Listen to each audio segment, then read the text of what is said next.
But one of the other matches I wanted to talk about was Eddie Kingston versus CM Punk.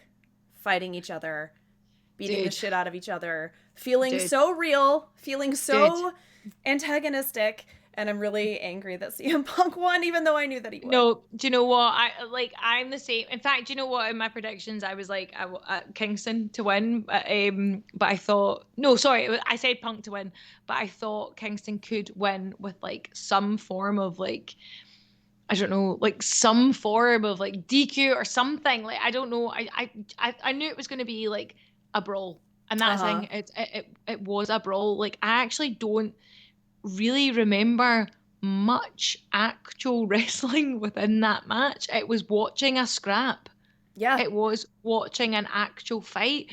And the thing is, like, I don't know how planned or programmed it was, like within social media, like outlets and stuff, to talk about the actual. Because like Meltzer had obviously said, like, this did happen when Eddie Kingston and Punk had that promo The one from where he was Rampage just that like, was yeah, like yeah, really yeah, intense. yeah, yeah. So when he was giving it all, like, like years ago, you said 16 years ago or whatever, you said that I was just fat and I wasn't doing this and I was like, I didn't Uh-huh. deserve this. I was lazy, all this kind of stuff.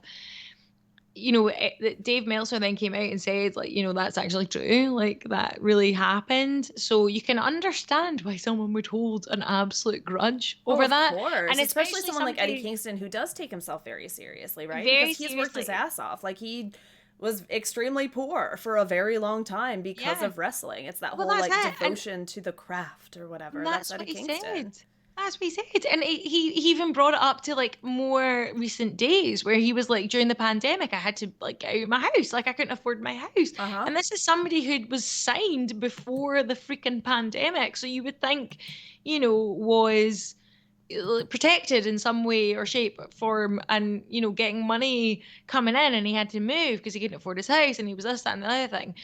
So to see this, I knew it was going to be a a fight actually more than anything. But Jesus, I was like proper, and to see Punk as well in that respect, where it was actually a fight, I think was great to show Mm-hmm. Punk like that because I think that's the kind of Punk like that's spunky, like like that kind of like aggression, that kind of thing was really good to show Punk like that, but it was genuinely, it was like, oh my God, they are just actually battering each other. There's Uh-huh. no like wrestling in this. There's feelings there, and it was like proper, like hard to watch Well, a like you lot of said, the it did time. feel like watching a scrap, right? Like it felt like watching an actual fight and not like Yeah. an MMA fight, like an Oh no, actual no, like no. Like an actual like fight. These are two people that have really hated each other for a long time. uh-huh. And it was And like and working out their aggression and like, mhm. the image of blood down Punk's face and Yeah. like it felt very intense and I think it felt like the most real thing on the Oh God, show. yeah.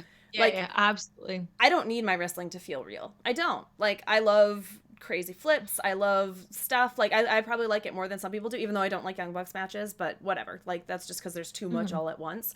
But like there is something about the gritty, like visceral hatred between the two of Yeah. them that made me invested. And I think because I had a side in it, right? Like because I was Yeah. so on Eddie Kingston's side, I was like, CM Punk did kind of feel like he's become the thing that he hated for so long. He Hmm. feels like he's become the corporate guy. He feels like he's become the guy who's just happy to be there and knows that he's going to be on top. It's not an accident that he teased the Five-Knuckle Shuffle in this match, Yeah. right? Like him talking about John Cena being the New York Yankees. Congratulations, Hmm. Punk, you're fucking here.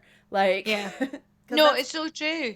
And this is the thing, is it all hits so like it's so personal, and it's almost like you're like ringside, or I view to like two guys who are actually like genuinely fighting out for like a kind of yeah. honor, like not even an honor, but actually just like I just want to fight you, like because Like I I'm so just want to win and I want to beat you yeah. specifically. I don't But just that's want to it. win this match. It's like I want to beat you specifically. Yeah, exactly. From both sides as Mhm. well. like from both sides. Even though Punk was always a bit more like jovial, like in their kind of like chats before and all this kind of stuff, and he was just like, right, Henry, you need to calm down, like, you know, all that kind of Well, and stuff. that just makes You, Kingston angrier, right? Because he's like, you're not taking me exactly. seriously. You're treating me like you're looking down your nose at me. And that's the Exactly, crux of which the whole works. thing. Yeah. Yeah, which totally works.